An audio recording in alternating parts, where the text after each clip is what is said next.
ರೀ 2 ಗಂಟೆಯಿಂದ ನೋಡ್ತಾನೆ ಇದ್ದಾರೆ. ಮಧ್ಯಾಹ್ನ ಆಗೋಯ್ತು, ಊಟಕ್ಕೆ ಬಡಿಸ್ಬಿಡ್ಲಾ? ಪರಿಹಾರ ಸಿಗ್ತಾ ಸೋಮಿಯಾಜಿಗಳೇ? ಅದು ದಯವಿಟ್ಟು ಇಲ್ಲ ಅಂತ ಮಾತ್ರ ಹೇಳ್ಬೇಡಿ. ಹುಡುಕೆ ಇದ್ದಕ್ಕಿದ್ದಾಗೆ ಮಳೆ ಬಂದ್ಬಿಡ್ತಲ್ಲ.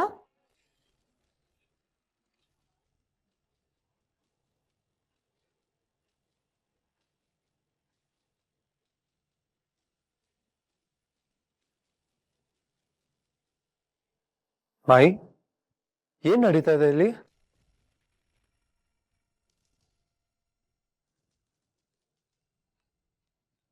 ಅಮ್ಮ, ಯಾಕೆ ಇವರೆಲ್ಲ ಬಂದಿದ್ದಾರೆ?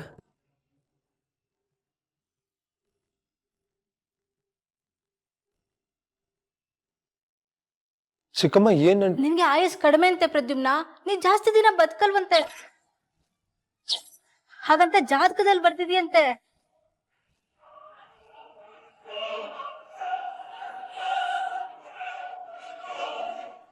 ಅಮ್ಮ, ಏನಂದೆ ನೀನು? ಅಣ್ಣ, ಮಂದಾಕಿನಿ,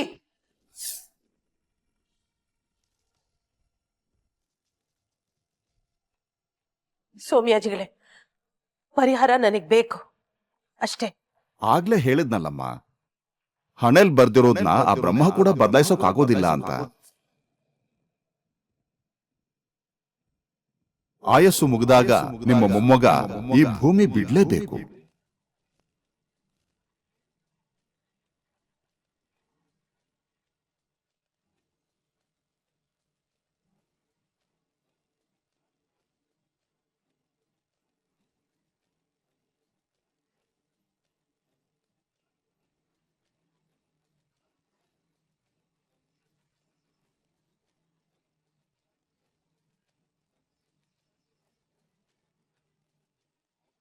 ಮಾಯಿ,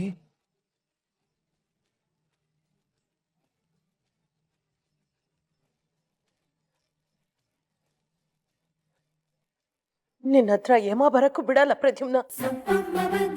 ಸಾವು ಮೊದಲು ನನ್ನನ್ನು ದಾಟ್ಕೊಂಡು ಬರ್ಬೇಕು. ಮಾಯಿ, ನನಗೇನು ಆಗಲ್ಲ.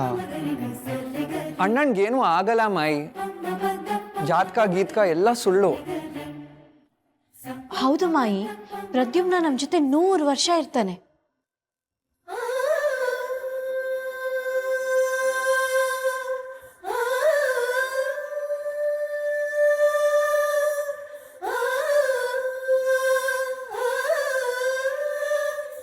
ನಮಸ್ಕಾರ ಗುರುವರಿಯರೇ. ನಿಮ್ಮ ಬಳಿ ಒಂದು ಪ್ರಶ್ನೆ ಕೇಳಬಹುದೇ? ಬೇಕಾಗಿಲ್ಲಮ್ಮ. ಮೊದಲೇ ನಿನ್ಗೆ ಏನು ಮಾತಾಡ್ತೆ ಅನ್ನೋ ಪ್ರಜ್ಞೆ ಇಲ್ಲ. ಪ್ರಶ್ನೆ ಕೇಳೋ ಸಮಯನ ಇದು? ದಯವಿಟ್ಟು ನೀನು ಸುಮ್ಮನೆ ಇದ್ಬಿಟ್ರೆ ಸಾಕು. ಪ್ರಶ್ನೆ ಕೇಳುವುದಕ್ಕೊಂದು ಕಾರಣವಿದೆ ಮಾನವ. ಏನಿದೆ ಪ್ರಶ್ನೆ? ಅದರಿಂದ ಯಾವ ಉಪಯೋಗನೂ ಇಲ್ಲ. ಹೇಳ್ತಾ ಇಲ್ವಾ ಅಲ್ಲಿ ಶಾಸ್ತ್ರಿಗಳು, ಅದನ್ನ ಯಾವ ಮನುಷ್ಯನಿಂದನೂ ಬದಲಾಯಿಸೋಕೆ ಸಾಧ್ಯ ಇಲ್ಲ, ಹಣೆ ಬರದಲ್ಲಿ ಏನು ಬರ್ದಿರುತ್ತೋ ಹಾಗೆ ನಡೆಯೋದು ಅಂತ. ಅದನ್ನೇ ಕೇಳಲು ಹೊರಟಿರುವುದು.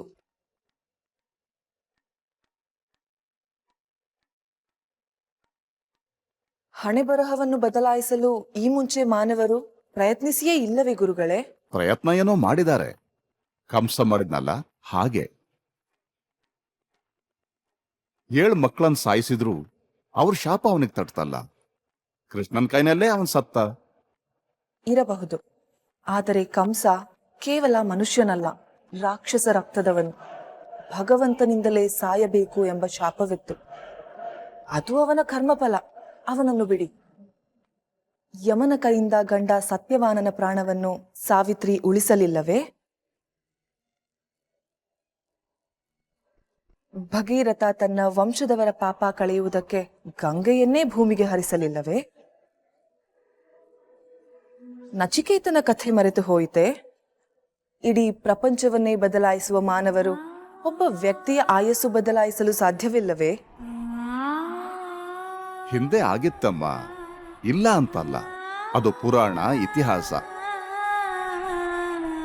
ಈಗಿನ ಕಾಲದಲ್ಲಿ ಹಾಗೆಲ್ಲ ಆಗೋಕ್ ಸಾಧ್ಯ ಇಲ್ಲ. ಇದು ಕಲಿಗಾಲ. ನಿಜ, ಕಲಿಗಾಲ. ಆದರೆ ಕಲಿಯುಗದಲ್ಲೂ ಭಕ್ತಿಯಿಂದ ಒಂದು ಕಾರ್ಯವನ್ನು ಮಾಡಿದರೆ ಏನಾದರೂ ಬದಲಾಗಬಹುದಲ್ಲವೇ? ನಿಜ, ಬದಲಾಗಬಹುದು.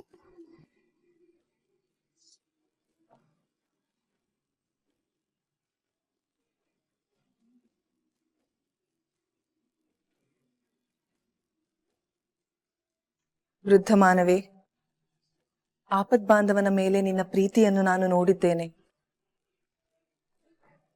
ಆ ಪ್ರೀತಿಯ ಜೊತೆಗೆ ಛಲವೂ ಸೇರಿಕೊಂಡರೆ ಯಾರ ಕೈಯಿಂದಲೂ ಆಪದ್ಬಾಂಧವನನ್ನು ಈ ಭೂಮಿಯಿಂದ ಕರೆದೊಯ್ಯಲು ಸಾಧ್ಯವಿಲ್ಲ.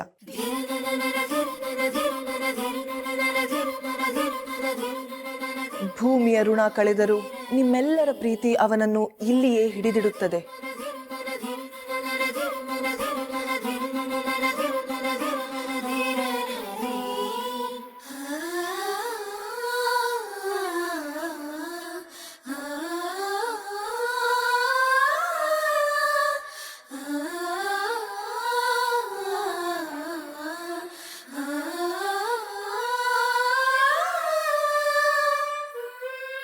ಅಮೃತಪಾಲಿ, ಬಾ ನಾವು ಹೋಗಿ ಫಸ್ಟ್ ಫ್ರೆಶ್ ಅಪ್ ಆಗೋಣ. ಅರ್ಥವಾಗಲಿಲ್ಲ. ನೀನ್ ಬಾ ಅಮೃತಪಾಲಿ.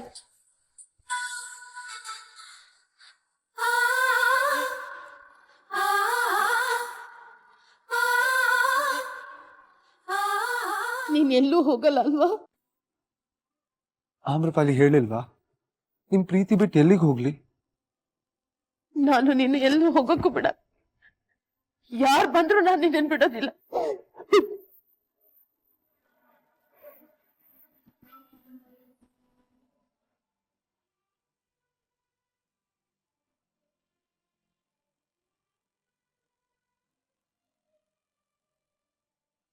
ನಾನು ಎಲ್ಲೂ ಹೋಗಲ್ಲ ಅಮ್ಮ.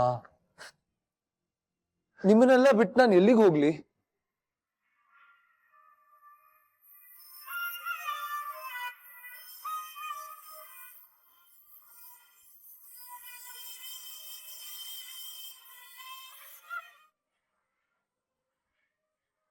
ಸೌಮ್ಯಾಜಿಗಳೇ, ನನ್ನಿಂದ ತೊಂದರೆ ಅವಮಾನ ಎರಡೂ ಆಯ್ತು. ದಯವಿಟ್ಟು ಕ್ಷಮಿಸ್ಬಿಡಿ. ನಿಮ್ ನೋವು ನನಗೆ ಅರ್ಥ ಆಗತ್ತೆ. ಆದ್ರೆ ಪರಿಹಾರ ಕೊಡೋಕ್ಕಾಗ್ತಿಲ್ವಲ್ಲ ಅಂತ ಸಂಕಟನೂ ಆಗ್ತಾ ಇದೆ. ದೇವತೆ ಅಂತ ಆ ಹುಡುಗಿ ಹೇಳಿದ್ಲಲ್ಲ, ಭಗವಂತನ ದಯೆಯಿಂದ ನಿಮ್ಮ ಮೊಮ್ಮಗನನ್ನ ನಿಮ್ಮ ಪ್ರೀತಿ ಉಳಿಸ್ಕೊಂಡ್ರೆ ಈ ಕಲಿಯುಗದಲ್ಲಿ ಪವಾಡನೇ ನಡೆದ ಹಾಗಾಗತ್ತೆ. ನಿಮ್ ಬಾಯಿ ಹರಿಕೆ ಹಾಗೆ ಆಗ್ಲಿ. ಮಾಯ್, ತುಂಬಾ ಸುಸ್ತು ಮಾಡ್ಕೊಂಡಿದ್ದೀರಾ. ನೀವು ಇವಾಗ ರೆಸ್ಟ್ ತಗೊಂಡಿಲ್ಲ ಅಂದ್ರೆ BP ಹೈ ಆಗತ್ತೆ. ಮೊದಲು ಬನ್ನಿ.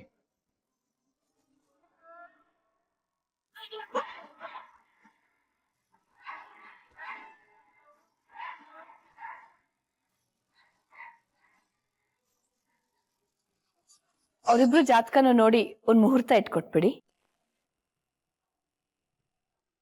ಮುಹೂರ್ತನ? ಹೌದು ಅಣ್ಣ, ಮದುವೆಗೆ. ಅಂದ್ರೆ ಯುಕ್ತಿ ಪ್ರದ್ಯುಮ್ನಗೂ ಮದ್ವೆ ಮಾಡುದು ಅಂತನಾ? ಮಾಯಿ ಏನು ಹೇಳಲೇ ಇಲ್ಲ. ಹಾ, ಮಾಯಿ ಬಾಯಿ ಬಿಟ್ಟೇನು ಹೇಳಿಲ್ಲ. ಆದ್ರೆ ಜಾತಕ ಕೂಡಿದ್ರೆ ಆಗತ್ತೆ ಅಂತ ಹೇಳಿದ್ರು. ಜಾತಕ ಕೂಡುತ್ತಲ್ವಾ ಸೌಮ್ಯಾಜಿಗಳೇ? ಅಲ್ಪಾಯುಷ್ಯ ಅನ್ನೋದೊಂದು ಬಿಟ್ರೆ ರಾಶಿ, ನಕ್ಷತ್ರ, ಗಣ ಎಲ್ಲಾ ಸೇರುತ್ತೆ. ಮತ್ತೇನಾಯ್ತಲ್ಲ. ಹೇಗಿದ್ರು ಆ ವಿಚಿತ್ರವಾಗಿರೋ ಹುಡುಗಿ ಹೇಳಿದಾಳೆ ಮಾಯಿ ತನ್ನ ಪ್ರೀತಿಯಿಂದ ಪ್ರದ್ಯುಮ್ನ ಉಳಿಸ್ಕೋತಾರೆ ಅಂತ. ಆಮೇಲೆ ಯುಕ್ತಿಗೂ ಪ್ರದ್ಯುಮ್ನಗೂ ಮದುವೆ ಮಾಡಿದ್ರೆ ಯಾರಿಗೂ ಅಭ್ಯಂತರ ಇರಲ್ವಲ್ಲ. ಒಂದ್ ಒಳ್ಳೆ ಮುಹೂರ್ತ ನೋಡ್ಬಿಡಿ ಸೌಮ್ಯಾಜಿಗಳೇ, ಉಪಕಾರ ಆಗತ್ತೆ. ಹೋಗ್ ಬನ್ನಿ.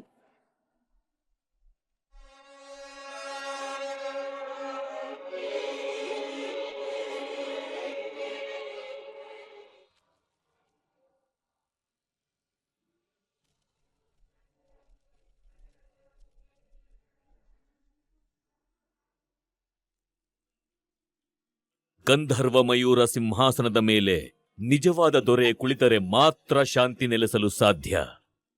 ಅಥರ್ವ ದೇವರ ಪುತ್ರ ಗಂಧರ್ವ ರಾಜಕುಮಾರ ಇನ್ನೂ ಬದುಕಿದ್ದಾರೆ. ಎಲ್ಲಿದ್ದಾರೆ ಹೇಳಿ ಪಿತಾಶ್ರೀ? ಭೂಲೋಕದಲ್ಲಿ.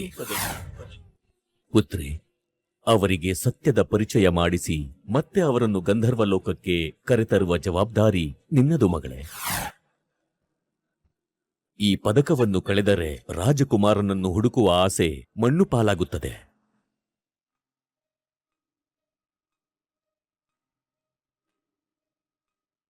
ಆಮ್ರಪಾಲಿ, ಚೆನ್ನಾಗಿ ಮಾತಾಡ್ದೆ ನೀನು. ಇಂದು ಎಲ್ಲರೆದುರು ಮಾತನಾಡುತ್ತಾ ನನಗೆ ಒಂದು ಪಾಠ ಸಿಕ್ಕಿತು ಪುಟಾಣಿ. ಪಾಠನ ಏನದು? ಯಾವತ್ತೂ ಎದೆಗುಂದಬಾರದು ಎಂಬ ಪಾಠ. ರಾಜಕುಮಾರ ಸಿಕ್ಕಿಲ್ಲ, ತಂದೆಯವರಿಗೆ ಕೊಟ್ಟ ಮಾತನ್ನು ಉಳಿಸಿಕೊಂಡಿಲ್ಲ ಎಂಬ ಯೋಚನೆ ಯಾವಾಗಲೂ ನನ್ನನ್ನು ಕಾಡುತ್ತಿರುತ್ತದೆ. ಆದ್ರೆ ನೀನು ಹುಡ್ಕೋಕ್ ಬಂದಿನ ಬರೀ 5 ದಿನ ಆಗಿದೆ ಅಷ್ಟೇ. 5 ದಿನಗಳಲ್ಲಿ ದುಷ್ಟ ಧನಂಜಯ ಇನ್ನೇನು ಅನಾಹುತ ಮಾಡಿರುತ್ತಾನೋ, ಇನ್ನೇನು ಹಾನಿ ತಂದಿರುತ್ತಾನೋ. ಇಲ್ಲ, ನಾನು ಭಯಕ್ಕೆ ನನ್ನ ಮನಸ್ಸನ್ನು ಒಪ್ಪಿಸುವುದಿಲ್ಲ. ವಿಧಿಯನ್ನು ಬದಲಿಸಬೇಕಾದರೂ ಸರಿ, ನಾನು ರಾಜಕುಮಾರನನ್ನು ಹುಡುಕಿ ಕರೆದುಕೊಂಡೇ ಗಂಧರ್ವ ಲೋಕಕ್ಕೆ ಹೋಗುತ್ತೇನೆ.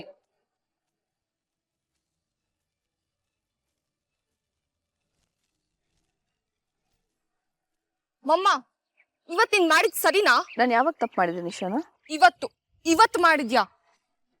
ನೀನ್ ಕೇಳ್ದ ಹಾಗೆ ಶೂಸು, ಪರ್ಫ್ಯೂಮು, ಬಟ್ಟೆ ತಗೊಳಕ್ಕೆ ವ್ಯವಸ್ಥೆ ಮಾಡ್ತಾ ಇದೀನಿ ಅಷ್ಟೇ. ಪ್ರದ್ಯುಮ್ನ ಸತ್ ಹೋದ್ರೆ ಅವನ್ ಸಾಯಲ್ಲ. ನಿನಗ್ ಹೇಗ್ ಗೊತ್ತು? 6 ಜ್ಯೋತಿಷಿಗಳು ಪ್ರದ್ಯುಮ್ನ ಸತ್ ಹೋಗ್ತಾನೆ ಅಂತ ಹೇಳ್ತಿದ್ದಾರೆ.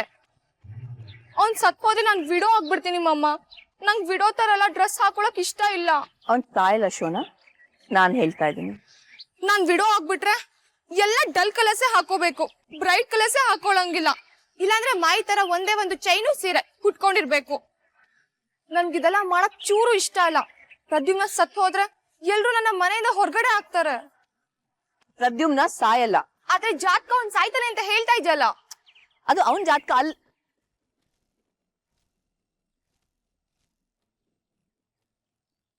ಏನ್ ಹೇಳ್ತಾ ಇದ್ಯಮ್ಮಮ್ಮ? ಹೌದು ಶೋನಾ, ಅದು ಪ್ರದ್ಯುಮ್ನ ಜಾತಕ ಅಲ್ಲ. ಮತ್ ಯಾರ್ದು? ಅದನ್ನೆಲ್ಲ ಕೇಳ್ಬೇಡ, ಹೇಳಕ್ಕಾಗಲ್ಲ. ಅವನಿಗೆ ಏನೂ ಆಗಲ್ಲ, ಯೋಚನೆ ಮಾಡ್ಬೇಡ ಶೋನಾ. ಪ್ರಾಮಿಸ್ ಮಾಡು ಶೋನಾ, ನೀ ಈ ವಿಷಯ ಯಾರಿಗೂ ಹೇಳಲ್ಲ ಅಂತ. ನಿಂಗ್ ಜಾತಕದ ಬಗ್ಗೆ ಏನು ಗೊತ್ತಿಲ್ಲ ಅನ್ನೋ ಹಾಗಿದ್ಬಿಡು. ನಿಂಗ್ ಈ ಮಾಮನ್ ಮೇಲೆ ನಂಬಿಕೆ ಇಲ್ವಾ?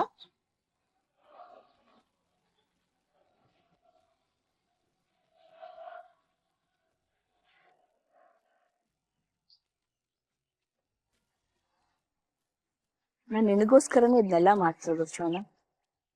ನನ್ ಮಗಳು ಚೆನ್ನಾಗಿರ್ಲಿ. ನನಗ್ ನಿನ್ಬಿಟ್ಟು ಬೇರೆ ಯಾರಿದ್ದಾರೆ ಹೇಳು?